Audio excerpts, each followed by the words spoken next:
अच्छा, हमारी number one तो ये बहस हो रही है कि कुछ स्टूडेंट्स जो ऐसे हैं जिनकी ऑलरेडी तैयारी नहीं है या जो टाइम नहीं मैनेज कर पा रहे, तो उनका एक क्वेश्चन है कि सर हमें फर्स्ट पहले वो टॉपिक्स बता दें कि जो ज्यादा इंपॉर्टेंस है, जिनकी प्राइमरी इंपॉर्टेंस है। ठीक है, एक मिनट।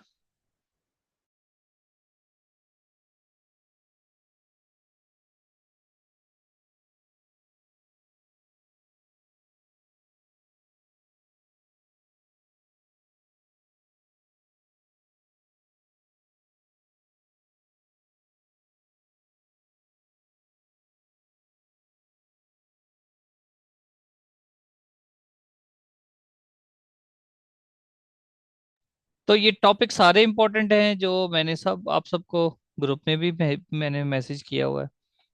लेकिन फिर भी अगर उनमें से भी कोई आपको ये हो कि उनमें से भी पहले वो बता दें जो हम पहले कर लें, ताकि हम थोड़ा सा सिक्योर फील करें। तो आप गवर्नेंस पे कर लें, रूल ऑफ लॉ पे कर लें। गवर्नेंस जो है, इस जो डिपार्टमेंट है जिसका पेपर आप देने लगे हो, ये गवर्नेंस है। ये सारी गवर्नमेंट की पॉलिसीज को इम्प्लीमेंट करवा रहे हैं और इन्फोर्स करवा रहे हैं, रूल ऑफ लॉ को भी इन्फोर्स करवा रहे हैं। आप देखें, आपने जितने लॉज पढ़े हैं, आर्टिकल्स पढ़े हैं, एक्ट पढ़े हैं, ठीक है, वो होर्डिंग एक्ट है, प्राइस कंट्रोल एक्ट है, इस तरह के एक्ट हैं। तो रूल ऑफ लॉ वाला ऐसे भी इम्पोर्टेंट होगा। फिर इकोनॉमी से रिलेटेड भी ऐसे इम्पोर्टेंट हो सकता है। यकीनन वो एक जनरल है, इसकी जनरल इंपॉर्टेंस है, एज सच कोई करंट इशू से रिलेटेड इंपॉर्टेंस नहीं है। फिर आर्टिफिशियल इंटेलिजेंस एक करंट टॉपिक है, और ये भी इम्पोर्टेंट है। पाकिस्तान सऊदी रिलेशन, ये ऑलरेडी एक पेपर में अभी पूछा जा चुका है, तो ये भी इंपॉर्टेंट हो सकता है। पाक अफगानिस्तान शायद इतना ना पूछे, पाकिस्तान यूएस रिलेशन भी इंपॉर्टेंट हो सकता है, तो हम ये तीनों कर लेंगे।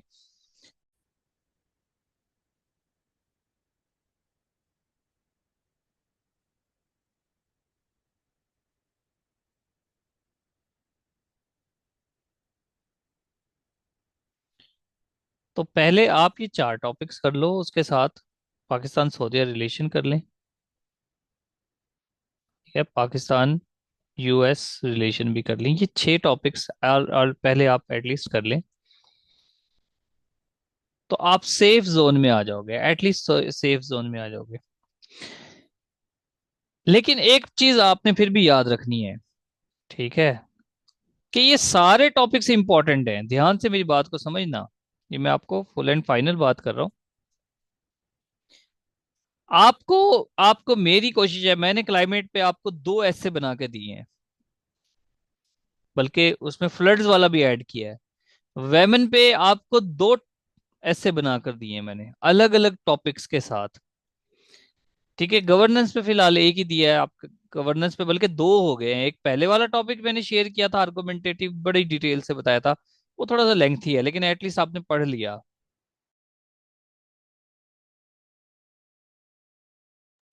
और एक नया टॉपिक आपको ऐसे मैंने अभी बना कर दिया हुआ है। ठीक है, इसी तरह मेरी कोशिश होगी एटलीस्ट आप जो टॉपिक्स कर रहे हो उस पे दो ऐसे तो लाजमी कर लो। ठीक है, दो दो ऐसे तो आपने लाजमी कर लेने ना, कम से कम एटलीस्ट ये हो। तब जाके मैं आपको कहूंगा कि भाई अब आप सिक्योर हो। इन टॉपिक्स में से ही ऐसे आएगा, ये तो मैं 95% श्योर हूं कि इन्हीं में से ऐसे आएगा। हाँ, ये हो सकता है कि ऐसे का जो टॉपिक है वो थोड़ा सा चेंज हो जाए, स्लाइटली चेंज हो जाए। वहां पर फिर आपको थोड़ी सी हिम्मत दिखानी पड़ेगी। मैंने आपको कई मर्तबा कहा है, अब तो जाहिर है सेशन एंड होने वाला है। आपको कहा, तो मैंने आपको ये पैराग्राफ भी चेक किए हैं, ग्रामर भी चेक किया है, स्ट्रक्चर्स का भी समझाया है। एटलीस्ट ग्रामेटिकल मिस्टेक्स आपकी नहीं होनी चाहिए। पैराग्राफ वेल कनेक्टेड हो, इंग्लिश के लेवल की अगर बात करो तो आपकी ये चीजें एटलीस्ट मेंटेन हो, सही हो, कि आप डूडस की गलतियां ना करो, आपके कनेक्टर्स आपने सही ऐड किए हो। आप मेरे ऐसे देखना, जो भी ऐसे आपने देखे हैं, ठीक है, तो उनमें एक रिदम है, कंटिन्यूटी है। और यही कंटिन्यूटी आप अपनी राइटिंग में अगर ले आते हो और ग्रामर की कोई मिस्टेक नहीं करते, तो आप चाहे हल ऐसे इतना आउट क्लास ना लिखें, आप इतना इतनी अच्छे कोई वर्ड्स ना लिखें, इतने डिफिकल्ट वर्ड डिफिकल्ट तो लिखने ही नहीं है। ठीक है, नंबर ऑफ वर्ड्स तक मैंने यहाँ पे लिखा हुआ है कि भाई इतने नंबर ऑफ वर्ड का ये मैंने ऐसे आपके लिए बनाया है। इतने नंबर वर्ड, 1200 वर्ड का आपने ऐसे लिखना है। ठीक है, कहाँ से शुरू करना है। एक चीज अब मैं आपको एक गुर बताने लगा हूँ, ध्यान से समझ लें जितने भी आप में स्टूडेंट्स हैं। क्योंकि टाइम शॉर्ट है तो आपने आउटलाइन करनी है, जस्ट रीड आउट करें, सारा रीड आउट करें। थीसिस स्टेटमेंट्स हैं, कोई ऐसे 100% एज सच नहीं आएगा। जरूरी नहीं है कि आप वो कहे women safety, society failure and state's responsibility, जरूरी तो नहीं है ना कि एज सच इस टॉपिक से रिलेटेड आ जाए। लेकिन आपने रीड किया होगा, आप थोड़ा सा उसको बना दें। मेरी जो थीसिस स्टेटमेंट्स में भेज रहा हूँ उनको देखें कि हम किस तरह से लिख रहे हैं। भाई बात ही कर रहे हैं कि वेमन की सेफ्टी है, सेफ सोसाइटी फेल हो चुकी है, और स्टेट की अब रिस्पॉन्सिबिलिटी क्या है। थीसिस देखें, women safety is not merely a law and order issue. क्यों? क्योंकि स्टेट की बात आ गई तो लॉ एंड ऑर्डर इशू तो होगा। Rather decisive measure of a societies moral maturity, कि भाई सोसाइटी की भी तो कुछ जिम्मेदारी है। स्टेट्स इंस्टीट्यूशनल इफेक्टिवनेस भी होनी चाहिए, ये बात है। यहाँ पर हमने सोसाइटी की भी बात कर दी, यहाँ पर हमने स्टेट की भी बात कर दी, इंस्टीट्यूशंस की भी बात कर दी, लॉ एंड ऑर्डर की भी बात कर दी। तो एक ब्रीफ कंप्रीहेंसिव थीसिस स्टेटमेंट है ये एक्चुअली। तो आपने इनकम पास करना है 2 लाइनों में अपनी बात को। ऐसे का जो टॉपिक है, जो स्टांस ले रहे हो उसकी बात कर देनी है। यहां तक तो आपने बात कर दी। उसके बाद देखिए ध्यान से, women's safety, society failure and the state responsibility. इसका मतलब ये है, सोसाइटी फेलियर मेन क्या, वेमेन्स के साथ हो क्या रहा है, सोसाइटी फेलियर, या करंट सिचुएशन क्या है। अगर वेमेन सेफ नहीं है तो उसके कॉजेज क्या है, एक्चुअली वो ये भी पूछना चाह रहा है। और फिर तो ये भी तो पूछेगा ना इंटर्न, एट द एंड बात तो यही है कि भाई हल क्या है, मसला तो हो गया। तो 3 चार फेलियर बता दो, 3 4 सॉल्यूशंस भी तो आपको बताने पड़ेंगे, और इसको एट द एंड कंक्लूड कर दो। अब जो भी आप में से एक दो स्टूडेंट्स जो न्यू हैं वो देखें कि किस तरह से हमने एक एक टॉपिक को आउटलाइन में कंप्रिहेंसिवली बताया हुआ है। बड़े एक एक चीज देखो, 1 in 3 women world wide, UN women की रिपोर्ट है जी, यूनाइटेड नेशन वेमेन रिपोर्ट है, वर्ल्ड इकोनॉमिक फोरम की रिपोर्ट डाल दी। 148 आउट ऑफ 146, इसको रिवर्स कर लें, 146 आउट ऑफ 148, इसको ऐसा कर लें। ठीक है, उसके बाद कॉजेज, में देखें social dialogues, protest, female honour, इसके अलावा एंटी हरासमेंट एक्ट। यहीं से आपका एग्जामिनर पिक कर लेगा कि आपके पास नॉलेज है। ऐसे जहां इंग्लिश लैंग्वेज को इवेलुएट करने का नाम है, वहां पे ये भी देखा जाता है कि आप को कोई इंफॉर्मेशन भी है, नॉलेज है कि नहीं है। नॉलेज होगा तभी तो एक्सप्रेस करोगे ना, नॉलेज ही नहीं होगा तो एक्सप्रेस क्या करोगे। इसके सॉल्यूशंस पे आए। ठीक है, रवांदा एग्जाम्पल्स देखें आप कैसे कैसे इसमें ऐड किए हैं। बांग्लादेश की एग्जाम्पल, रवांदा की एग्जाम्पल, वंस अगेन ठीक है अलग में। इंडिया कोई बात नहीं है, बेटी बचाओ बेटी पढ़ाओ, आपको एग्जाम्पल आती थी आपने दे दी। ग्लोबल लेवल पर तो आपके पास डेटा में किसी किस्म की कोई कमी नहीं है। लेकिन अगर टॉपिक थोड़ा सा इधर उधर आ जाए, इसी डेटा को यूज करते हुए आपने मैनेज करना है। अब आपने जो प्रैक्टिस करनी है, अभी जो 4 5 दिन रह गए समझ लें, प्रैक्टिस आपने करनी है। आउटलाइन लिखो, जुबानी आर्गुमेंट्स आपके फिंगर टिप्स पे होने चाहिए। आपका एग्जामिनर क्या चेक करेगा, सबसे पहले उसने आपका इंट्रोडक्शन वाला पैराग्राफ कंप्लीट पढ़ लेना है। ध्यान से समझ लेना मेरी बात को। इंट्रोडक्शन वाला पैराग्राफ पढ़कर वो ये अंदाजा लगाएगा कि बच्चे को इंग्लिश लिखनी आती भी है कि नहीं लिखनी आती, उसकी कोई उसके पास कुछ अच्छे अल्फाज हैं भी कि नहीं है, उसके पास सेंटेंस का स्ट्रक्चर है भी कि नहीं है, उसको लिखना आता भी है कि नहीं है। ऊपर जो आउटलाइन दी है उस पे वो 2 3 मिनट लगा के पढ़ लेगा। 2 3 मिनट लगा के उसने आपकी आउटलाइन बड़ी तसल्ली से पढ़ लेनी है। ठीक है, जितनी जो उसकी तसल्ली होती है 2 3 मिनट की। आपके इंट्रोडक्शन में वो ये चीज देखेगा कि आपने जो आउटलाइन लिखी है उसमें जो सॉल्यूशंस लिखे हैं क्या इसका टच है भी कि नहीं है यहाँ पर।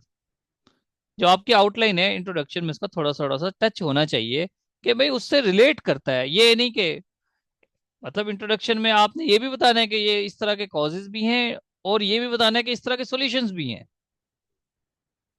थोड़ा थोड़ा सा उसमें आपने बात कर देनी है। Economic participation, civic engagement, insecurity, restrict women's mobility वगैरह वगैरह, ये कॉजेज भी लिख दिए, कुछ साथ के साथ थोड़े बहुत सॉल्यूशंस भी लिख दिए। इस तरह से आपका ये पैराग्राफ होना चाहिए। ठीक है, फॉस्टरिंग सोशल ट्रस्ट सॉल्यूशन आ गया। Achieving sustainable progress, inclusive institutions building, building inclusive institution. तो आपने यहीं पर सॉल्यूशंस भी डाल दिए, यहीं पे कॉजेज भी डाल दिए, आपका इंट्रोडक्टरी पैराग्राफ पूरा हो गया। उसने आपका इंट्रोडक्शन देख लिया, अब उसने उसका जो गोल है वो है कंक्लूजन पढ़ने का। जब उसने कंक्लूजन पढ़ना है उससे पहले जो उसने पढ़ना है वो पेज पलट लेगा, ये पैराग्राफ रीड ही नहीं करेगा। उसको पता लग गया आपकी इंग्लिश का, ये पैराग्राफ रीड नहीं करेगा। अगले पेज पे आके ये दो तीन पैराग्राफ लिखे हुए हैं वो देखेगा क्या लिखा हुआ है। A critical examination of global and national realities, उसको पता लग जाएगा अच्छा कि इसने आउटलाइन वाली बात लिखी हुई है। नेक्स्ट देखेगा, far most among the causes is deeply entrenched patriarchal mindset that normalizes control over women's bodies। इसका मतलब ये आपका देखेगा कि किस तरह से उसने इस पैराग्राफ को शुरू किया है।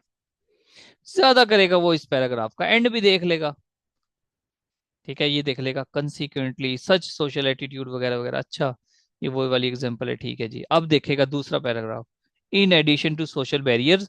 ये चीज जाहिर करती है कि आपको आपको पैराग्राफ कनेक्शंस बनाने आते भी है या नहीं आते। कोई पैराग्राफ से दूसरे पैराग्राफ की तरफ जा रहे हो तो किस अंदाज से।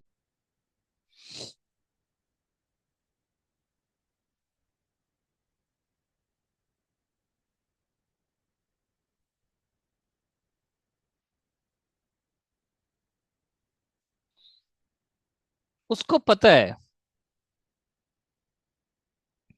उसको पता है कि आपने वो जो ऊपर बात की एंटी हरासमेंट एक्ट, वो वर्ड उसने देख लिया। उसको पता है आप आपकी इंग्लिश तो ठीक है, उसने पहले पैराग्राफ से जज कर लिया है। तो वो चीजें नहीं पढ़ेगा वो, अब आपका सिर्फ पैराग्राफ कनेक्शन देख रहा है। आपको देखना पता ना कि किस तरह से पैराग्राफ शुरू हो रहा है। Another crucial factor, okay good, with the expansion of technology the digital sphere has emerged as a new arena of violence against women. Okay जी, आप बाकी पता लग गया भाई, रिसर्च लिखनी है, पैराग्राफ पूरा कर देना आपने। फाइनली, अच्छा ठीक है, ये भी आता है। अकॉर्डिंग टू आईपीयू 2024 वगैरह वगैरह, इंग्लिश तो ठीक है, क्या है बस, ठीक है आगे चलते हैं। अब आते हैं कंक्लूजन पे। देखता जाएगा, जल्दी जल्दी देख लेगा। ओके ओके ओके, ये बांग्लादेश की एग्जांपल दे दी, ऊपर दी थी, यहाँ भी दे दी है। 61% वुमेन की बात की थी, अच्छा ठीक है। Finally aligning Pakistan national policy, अच्छा ये ऊपर बात की थी, ठीक है। तो उसको ये भी याद होगा, ऊपर रवांदा की बात की थी, यहाँ नहीं की। करनी है जो बात ऊपर आउटलाइन में कर दो, नीचे उसका पैराग्राफ बनाना लाजमी है। और जो बात ऊपर की है नीचे नहीं की तो गलत है। जो ऊपर बात नहीं की आउटलाइन में, नीचे उसके पैराग्राफ बना दिया, नोटिस हो गया तो गलत बात हो जाएगी आपकी। ये अच्छी बात नहीं है कि ऊपर उसका जिक्र नहीं किया। अब आगे कंक्लूजन। कंक्लूजन फिर इंट्रोडक्शन की तरह ही होता है। उसने फिर देखना है क्या वो सारी बातें जो इंट्रोडक्शन में लिखी हैं क्या इधर भी लिखी हैं, थोड़ी सी चेंज करके। क्या आपको इंग्लिश के सेंटेंस को बदलना आता है कि नहीं आता। क्या आपने वही बात की है, इम्पावर करना है वुमेन को, ठीक है, ट्रांसफॉर्मिंग सोसाइटल एटीट्यूड, वही बातें कर रहे हो। पेरिफेरल इशू है, cornerstone of justice development national dignity, a society, topic था ना सोसाइटी के हवाले से। Society that failed this women undermine its future, while a state that protects women secure sustainable progress and social harmony। यहाँ पर आप जब कर दिया इस तरह का, सारे पॉइंट्स देख लिए, इंग्लिश ठीक है नंबर 1, ग्रामर मिस्टेक्स तो नहीं है नंबर 2, स्पेलिंग मिस्टेक्स तो नहीं है नंबर 3, स्ट्रक्चर्स अच्छे हैं यस। आर्गुमेंट्स कैसे हैं, ये आएगा आपका चौथे पांचवे पॉइंट पे। क्या आर्गुमेंट भी अच्छे लिखे हैं कि नहीं लिखे? यार इतने बेहतरीन आर्गुमेंट लिख दिए, वर्ल्ड वाइड एग्जांपल्स दे के बात कर रहे हो कि वो सिंगापुर ये कर रहा है, रवांदा ये कर रहा है। बंदे के पास नॉलेज है, बंदा पढ़ा हुआ है, नंबर देगा कि नहीं देगा? इस तरह से आपने अब, मिनिमम टाइम है आ गया, बहुत कम टाइम है आपके पास, तो आपने क्या करना है, आउटलाइन को प्रैक्टिस करो। नंबर वन, जो ऐसे मैं लिख कर बना के दे रहा हूं आपको, उनको रीड आउट कर लो, लेकिन इंट्रोडक्शन और कंक्लूजन पे से मेहनत कर लो। छोटे छोटे से टॉपिक्स हैं, उनको भी 100% रट्टा न लगाओ। समझो कि टॉपिक, उसको सेंटेंस बन कैसे रहा है, इस तरह से देखो उसको। लिखना तो आपने खुद है, 100% याद हो ही नहीं सकता। जब 100% याद नहीं हो सकता तो घोटे लगाने क्यों है? उसको देखो ध्यान से, घोटा लगाना है आउटलाइन को।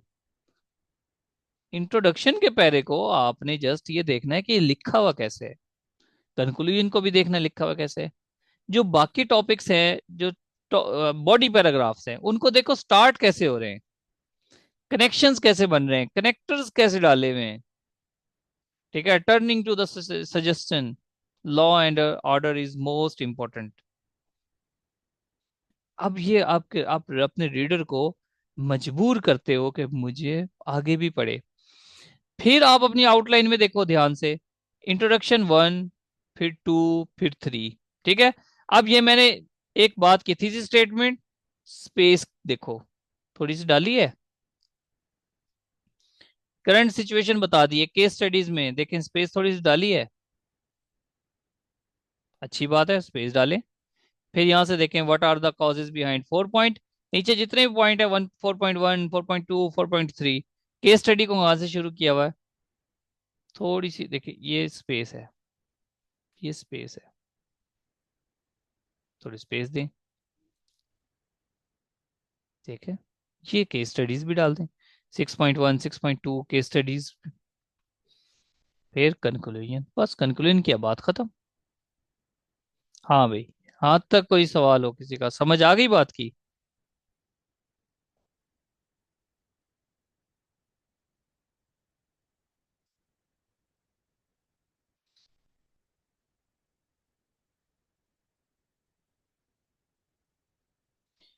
फ्राइडे को लिखवाऊंगा जी मैं एक टॉपिक, एक सैटरडे को लिखवाऊंगा आपसे।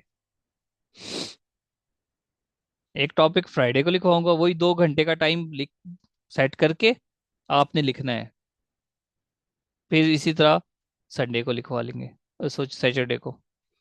2 घंटे प्रैक्टिस तो करें ना। एक तो खुद से आप प्रैक्टिस कर रहे होंगे एज सच, लेकिन वो बकायदा 2 दिन प्रैक्टिस हो जाएगी। 3 दिन भी कर लें तो अच्छी बात है।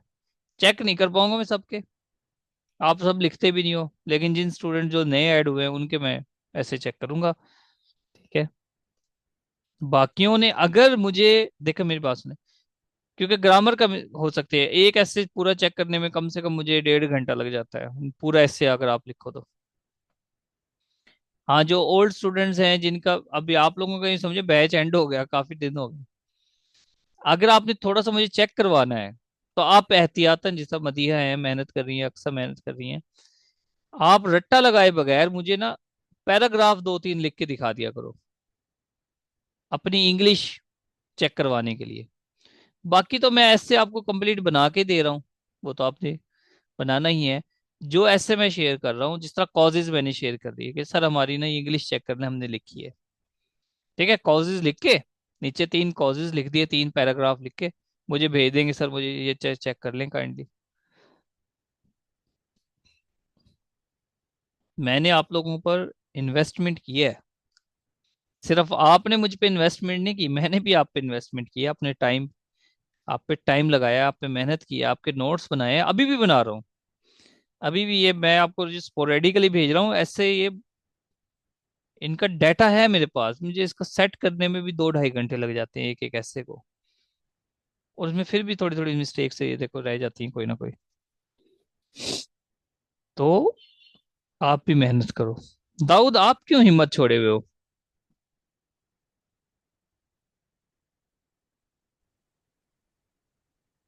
आपके सामने ये ऐसे आपने तैयार करना है, ठीक है। अब आप कैसे तैयार करो? सबसे पहले इसको ये ना पढ़ो कि भाई वेमन सेफ्टी इंट्रोडक्शन, इंट्रोडक्शन पढ़ के आपने ये देखना शुरू कर दिया कि इसमें ये क्या लिखा हुआ है, ये ना पढ़ो। आप अपने रजिस्टर पे लिख रहे हो, नंबर 1 पॉइंट आ गया इंट्रोडक्शन, ये लिख लें। अब इसकी मेन मेन पॉइंट्स देखें क्या है। इंट्रोडक्शन है, अच्छा। उसके बाद है what is women safety and why does it matter. ये वाला पैराग्राफ हो गया, व्हाट वाला पैराग्राफ है ये, कि भाई ये है क्या, करंट सिचुएशन भी, ये ना भी लिखें करंट सिचुएशन लिख दें, कुछ पैराग्राफ कुछ ऐसे ऐसे भी होंगे। ठीक है, what is women safety and why does it matter, असल बात ये है, चलो ये ना भी लिखें कोई बात नहीं। उसके बाद आपने कहा तीसरा पैराग्राफ क्या है, current situation in Pakistan. Globe उस सूरत में लिखोगे जब जनरल टॉपिक हो, तो पाकिस्तान सिचुएशन भी लिख सकते हैं, ये तीसरा हो गया। ये आप ऐसे